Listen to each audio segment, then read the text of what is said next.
Boa tarde, pessoal. Aqui é o professor Paulo. Bem-vindos a mais uma aula de matemática. Na aula de hoje... Deixa eu ver um negocinho aqui, se está pegando. Tá.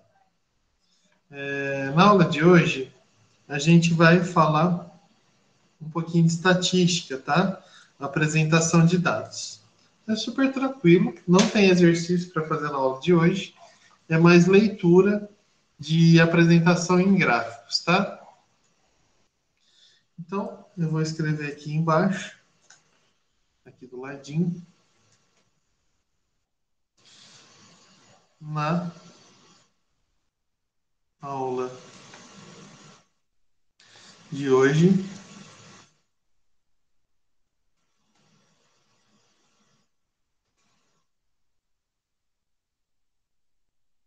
fazer a leitura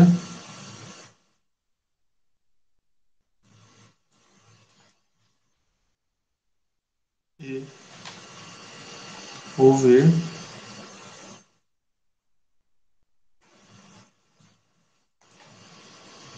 áudio. Eu vou mandar em áudio, tá? Ou em vídeo,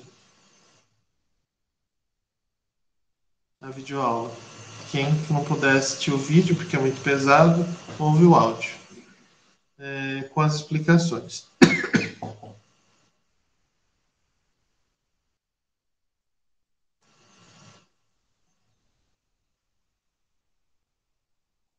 As páginas que a gente vai trabalhar hoje,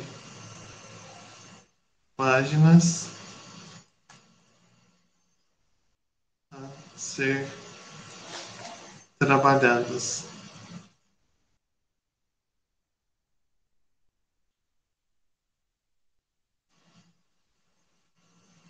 Vão ser as páginas. Deixa eu pegar aqui. Eu já falo para vocês. A gente vai trabalhar as páginas 56, 57 e 58. 60. Desculpa, pessoal. Falei errado. É página 66, 67 e 68, tá? Essas três páginas que estão aqui na apresentação. Belezura? Então vamos lá. Vou ler com vocês e eu vou falando um pouquinho sobre essas páginas, tá? Parte de estatística. A parte de apresentação de resultados. Como que a gente pode apresentar os resultados de uma pesquisa? Não sei se vocês já viram pesquisa de Ibope, pesquisa eleitoral, qualquer pesquisa que vocês olharem, ela tem que ser apresentada de alguma forma, ou na forma de tabela, ou na forma de gráficos. Visualmente e para interpretar, é mais fácil na forma de gráficos.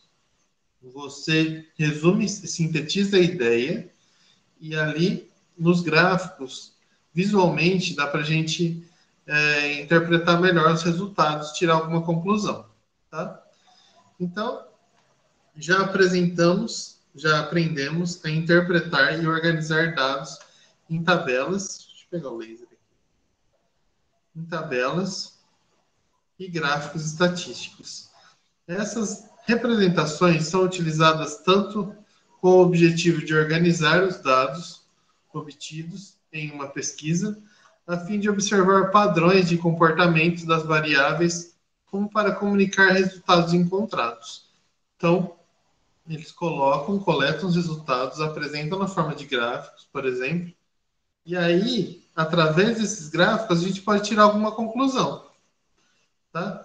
Vamos relembrar algumas dessas representações gráficas. Aqui a gente tem gráfico de colunas, tá?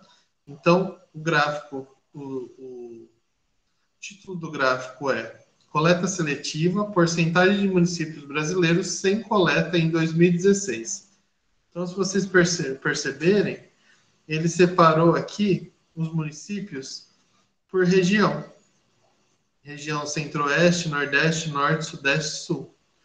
E porcentagem. Então, se vocês olharem no eixo X, então, as regiões, e no eixo Y, porcentagens. Tá vendo que a gente já pode tirar conclusões desse gráfico. a maior região onde não tem coleta seletiva é na região centro-oeste. 57% da região centro-oeste não tem coleta seletiva, tá? De lixo. Depois, em segundo lugar, fica a região nordeste. E aí onde tem a maior porcentagem de coleta seletiva, porque aqui a gente está falando sem coleta, né? Então, se quer dizer que 10% é sem coleta, então 90% da região sul tem coleta seletiva. Entendeu? A gente faz o inverso, porque esse gráfico é sem coleta. Se a gente quiser saber o inverso, é só alterar as porcentagens, desde que elas fiquem com 100%. Belezura? Então, os dados obtidos cai geração de resíduos no país nas cidades que usam lixão. Aponta estudo. Então, o gráfico de colunas é formado por retângulos de mesma largura com base no eixo horizontal, em alturas correspondentes a valores de um eixo vertical. Tanto o gráfico de colunas quanto o gráfico de barras são muito utilizados para facilitar construções e pela clareza na apresentação dos dados. Se vocês olharem aqui, ó, tem um gráfico de barras que é mais ou menos parecido com o de colunas, só que as barras são deitadas. Tá? Então, aqui tem parques nacionais mais visitados no Brasil em 2013, em milhão. Então, aqui está o número de visitantes no eixo X. E no eixo Y tem os parques. O Parque da Tijuca é o parque mais visitado do Rio de Janeiro. Depois tem o Iguaçu, no Paraná. Depois São Joaquim, Santa Catarina. E aí vai. Tá? Os dados foram obtidos dos 10 parques nacionais mais visitados do Brasil e foi retirado da revista Exame. Tá? O gráfico de bases é parecido com o gráfico de colunas, só que a base dos retângulos que formam as barras fica apoiada no eixo vertical e os valores ficam no eixo horizontal. Um gráfico de setores. Então, o gráfico de setores, aqui, tem que dar 100%, tá? Se eu somar todas as porcentagens. E aqui, a gente tem por cor. Então, a gente pode colorir o nosso gráfico de setor, para ficar mais fácil a interpretação. Se vocês olharem aqui, ó, a fatia maior da área das regiões brasileiras pertence a essa cor verde, que é a região norte, que representa 45,2% do total do Brasil. E aí dá para a gente calcular a área pela porcentagem, né? Se a gente sabe que o total do Brasil é esse valor aqui, 45% vai ser X. Uma regra de 3 simples. Tá? Então, se a gente pegar aqui, ó, a menor área seria essa região rosa, essa fatia rosa aqui, que representa a região sul. Tá? Então, no gráfico de setores, a frequência de cada dado estatístico é representada por um setor, uma fatia, como se fosse uma pizza, né? Uma fatia do círculo, cuja área é proporcional à frequência. Ele é usado quando se deseja relacionar dados estatísticos entre si ou como um todo. Neste tipo de gráfico, a soma das porcentagens correspondentes às fatias devem ser 100%. Tá? Diferente do gráfico de colunas. Porque se a gente somar todos esses valores aqui, não vai dar 100%, porque eles não são correlacionados. Tá? Então, esse valor é correlacionado à coleta seletiva. Então, do estado centro-oeste, 57% do estado não tem coleta seletiva. Tá? Ou seja, o restante, os outros 43%, faz coleta seletiva desse estado. Entendeu? E aqui é o todo, que é o Brasil, e cada região. Por isso, se eu somar tudo isso daqui, vai dar 100%. Tá? Então, nesse tipo de gráfico, a soma das porcentagens correspondentes às fatias devem ser 100%. Gráfico de múltiplas entradas. Então, a matrícula em creche por rede de ensino no Brasil entre 2008 a 2016. Então, no eixo X, a gente tem o total, as barras em amarelo. Aqui, a linha em verde é nas escolas públicas. E aqui, a rede privada. A rede pública e rede privada. Rede pública em verde, rede privada em vermelho. Número de matrículas. Aí, se você reparar, a gente tem aqui, ó, se eu somar esses dois valores, vai dar esse valor de cima. Então, ó, eu tive desses 1.751.736 matrículas, 1.143.430 matrículas é da rede pública e 608.306 matrículas é da rede privada. Tá vendo que vai crescendo com os anos a matrícula proporcionalmente, mais ou menos proporcional, na rede pública é sempre maior do que a rede privada. Tá? E aí, se a gente pegar 2016, a gente tem um total de mais de 3 milhões de matrículas, número de matrículas. Sendo que desses 3 milhões, 2 milhões são na rede pública e 1 milhão, mais ou menos, na rede particular, na rede privada. Então, um gráfico de múltiplas entradas pode ser de linha, de colunas, de barras, entre outros. Nele representa-se uma mesma característica estudada para duas ou mais amostras, facilitando a comparação entre elas. Então, com isso, fica fácil a gente comparar a matrícula na rede pública e na rede privada, porque elas estão aqui pareadas no gráfico de linhas, de múltiplas entradas. Tá? Outro exemplo aí de gráfico de linha. Esse era de múltiplas entradas, esse é só gráfico de linha. Tá? Poupança nacional bruta entre os anos de 2012 e 2016. Se vocês olharem, no eixo Y tem bilhões de reais. E no eixo X é o ano. Então, que foi de 2012 a 2016. E aí tem um asterisco aqui nesses 2 últimos anos, foram com base nos dados preliminares das contas nacionais trimestrais. Então, se vocês olharem a renda, ela variou entre 868 a 977, que foi o valor mais alto. E depois ficou variando aqui nesse nível, entre 668 e 977. Tá vendo? Não aumentou e nem diminuiu mais que isso, tá?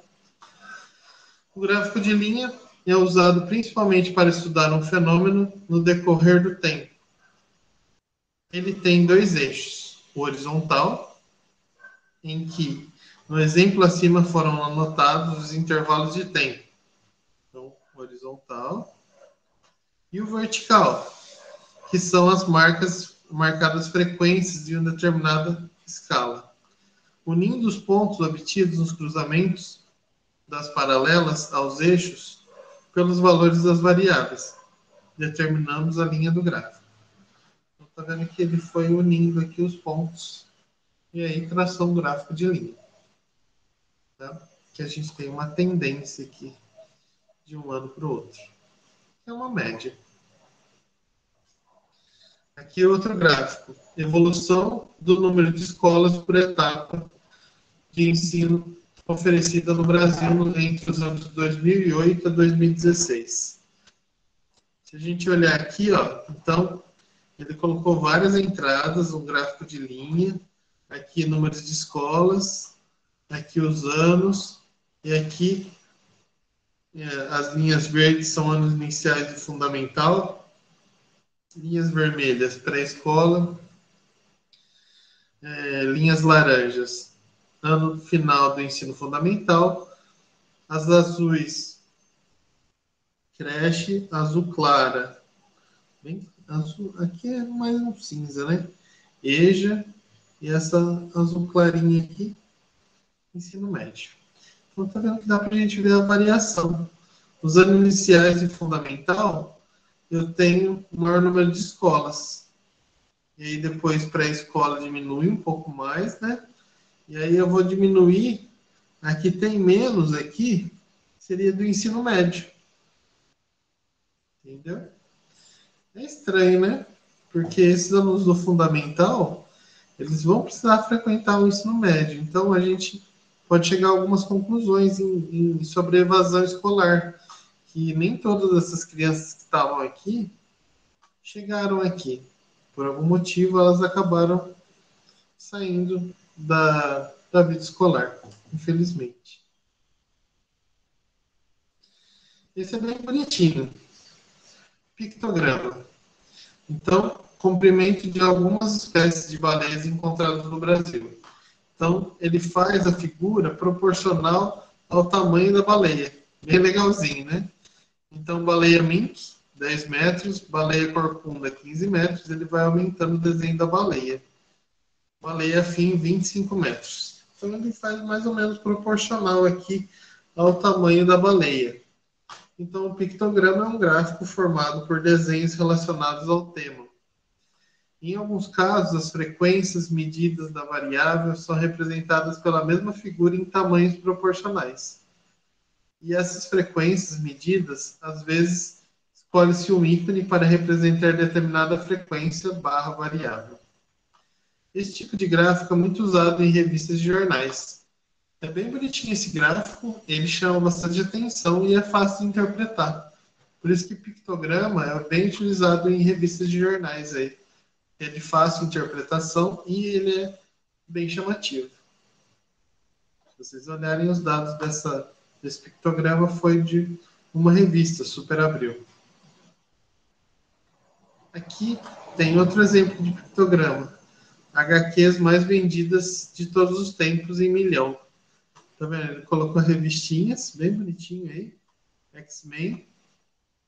Teve 8,18 milhões, né? E aí, olha que legalzinho. Cada revistinha equivale a 1 milhão. E aí tem 1, 2, 3, 4, 5, 6, 7, 8. E aí, esse pedacinho aqui é 0,18. Aqui eu tenho 1, 2, 3, 4, 5. 5 milhões de revistas de HQs. Aqui eu tenho 1, 2, 3 e 0,38, né? Então, esse pedacinho de revista. 3 milhões e 2,5. Bem legal, né? Esse tipo de gráfico. Pessoal, na aula de hoje, então é só leitura, comentários. Eu não vou fazer uma aula muito extensa, tá?